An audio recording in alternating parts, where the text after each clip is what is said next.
Euzu billahi mineşşeytanirracim. Bismillahirrahmanirrahim. Elhamdülillah ve salatu ve selamu ala men la nebiyye ba'd. Ve la tehinu ve la tahzanu ve entumul a'launa in kuntum mu'minin. Sadakallahul azim. Allahu Teala Kerim kitabında Ali İmran suresi 139. ayeti kerimede mealen şöyle buyuruyor. Gevşemeyin, üzüntüye kapılmayın. Eğer inanıyorsanız en üstün gelecek olan sizsiniz. Bu ayeti kerime Uhud Savaşı'ndan sonra geçici bir başarısızlıkla karşı karşıya olan Müslümanların umudunu, ümidini, inancını devam ettirebilmeleri, muhafaza edebilmeleri için gönderilen, yine kamil bir iman sahibi olduktan sonra o imanın gerekliliği olan irade, kararlılık ve azimle Allahu Teala'nın da izniyle daha nice zaferlere, galibiyetlere, başarılara, fetihlere ulaşabileceklerini Müslümanlara müjdelemek için gönderilen bir ayeti kerime. Eğer inanıyorsanız her şartta üstün olan sizsiniz. Belki sıkıntıya düşersiniz, geçici başarısızlıkla karşı karşıya kalırsınız. Hatta Buruç suresinde olduğu gibi orada insanlar yerleri ve gökleri yaratan Allah'a iman ettikleri için bir hendeğe doldurulup hepsi şehit edilmişti. Ama Allahü Teala buna ve zalikel fevzul azim. İşte bu büyük bir kurtuluştur. Büyük bir imtihanın başarısıdır. Allahü Teala o hendekte yakılmalarına iman sahibi kimselerin başarı olarak Allahü Teala bahsetti. O yüzden bize düşen imanlarımızı gözden geçirmek. Allahu Teala'nın bizlere vermiş olduğu aklı, iradeyi Allah'ın razı olacağı şekilde kullanıp onun varlığına ve birliğine iman etmiş, yeryüzünde onun emirlerini, onun ölçülerini yayma gayreti içerisinde olabilmişsek bu bizim için bir başarı, bir galibiyet, bir fetihtir. Bizim ecdadımız hep bu ölçüleri gözetti. Yavuz Sultan Selim Han Hazretlerine bakıyoruz kıymetli kardeşlerim. Mısır'a sefere çıkarken bir meyve bahçesinin olduğu yerden ordusu geçiyor ve aklına takılıyor. Acaba ordumun içerisinde izinsiz elma alan, üzüm alan var mı? Hele bakın, askerimi kontrol edin. Bakarlar ve derler ki Yavuz Sultan Selim Han Hazretlerine hiç kimsenin torbasında herhangi bir meyveye rastlanmadı. Yavuz gözyaşları içerisinde elini açıp Allah'a hamd eder. Haram yemeyen bir orduyu bana lütfeylediğin için, bana verdiğin için ya Rabbi sana sonsuz hamdü senalar olsun. Eğer ordu içerisinde bir kişi dahi harama elini uzatsaydı Mısır seferini iptal edecektim. Çünkü haramla meşgul olan bir noktada Allahu Teala fetih insana lütfeylemez der Yavuz Sultan Selim Han Hazretleri. Bu öyle bir ölçü ki gerçek fetih ancak helal lokmayla mümkün. Yediğimiz önemli, içtiğimiz önemli, yapıp ettiğimiz her şey önemli. 29 Mayıs atam Fatih Sultan Mehmet Han Hazretleri'nin لَتُفْتَحَنَّ الْقُسْتَنْتِنِيَّةُ وَلَنِعْمَ الْاَمِيرُ اَمِيرُهَا وَلَنِعْمَ الْجَيْشُ ذَٰلِكَ الْجَيْشِ Hz. Muhammed sallallahu aleyhi ve sellemin asırlar öncesinden bu müjdesine nail olabilmek için İstanbul'u fethetme iradesini görüyoruz. Henüz 9 yaşında yastığının üzerine acaba ben İstanbul'u nasıl fethedebilirim? Bunun resimlerini çiziyor. Bir hayali var, bir hedefi var, bir maksadı var, gayesi var. Siz 9 yaşında hayal ederseniz ve bunun gerekliliğini, bunun altyapısını, bunun eğitimini hazırlarsanız Allah size 21 yaşında İstanbul'u fethini nasip eder ve o müjdeye ulaşabilirsiniz. Fatih Sultan Mehmet Han Hazretlerinin babası Hacı Bayram-ı Veli Hazretlerine soruyor. Acaba fetih bana nasip olabilecek mi?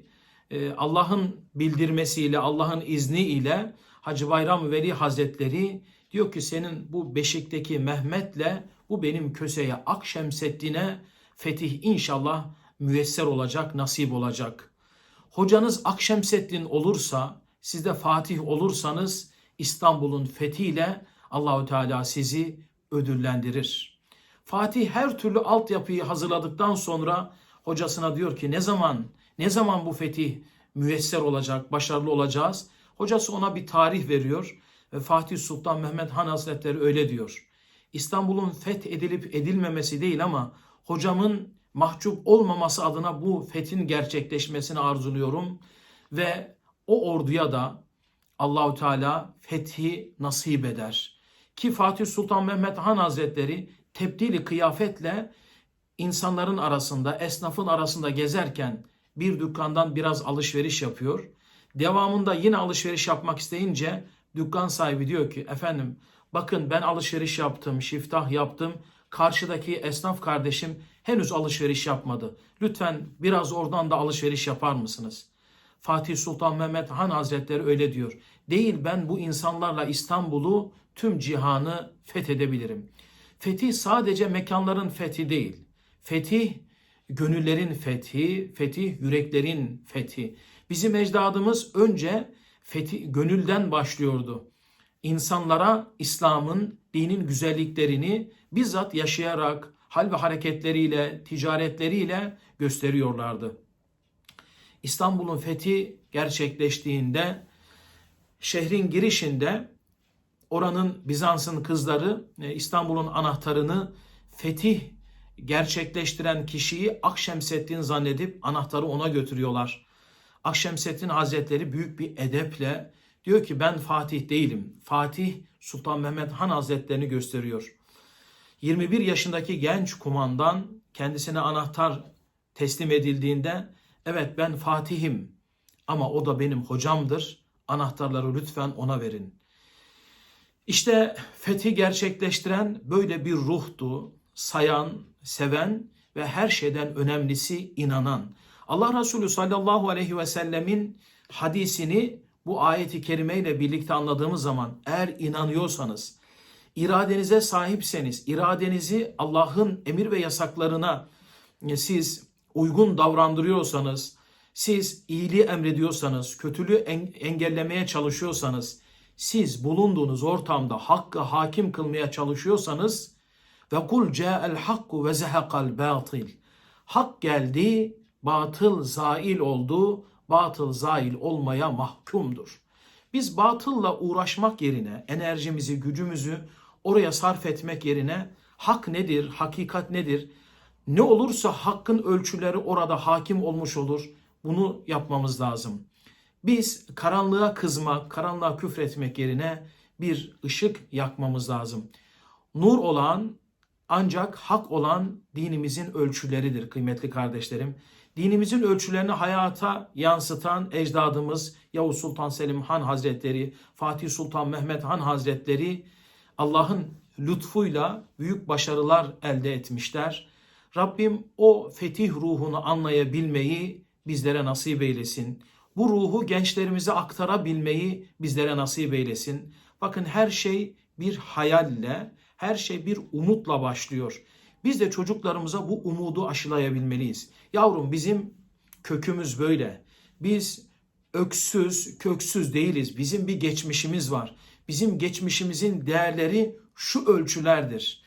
Biz Allah'ı tanımalıyız, peygamberi tanımalıyız, biz Kur'an'ımızı tanımalıyız, biz mukaddesatımızı tanımalıyız, biz vatanımıza, milletimize, buranın şehit topraklarıyla, şehitlerin kanlarıyla sulanan topraklar olduğu bilinciyle buralara sahip çıkmalıyız. Rabbim bu ruhu anlayabilmeyi, buna sahip çıkabilmeyi, bu değerlere sahip çıkabilmeyi bizlere, nesillerimize lütfeylesin. Fetih kutlu olsun. Fatih'in ve ecdadımızın ruhu şad olsun. Rabbim bizleri onlara layık eylesin. Allah rızası için El Fatiha ma'as salavat.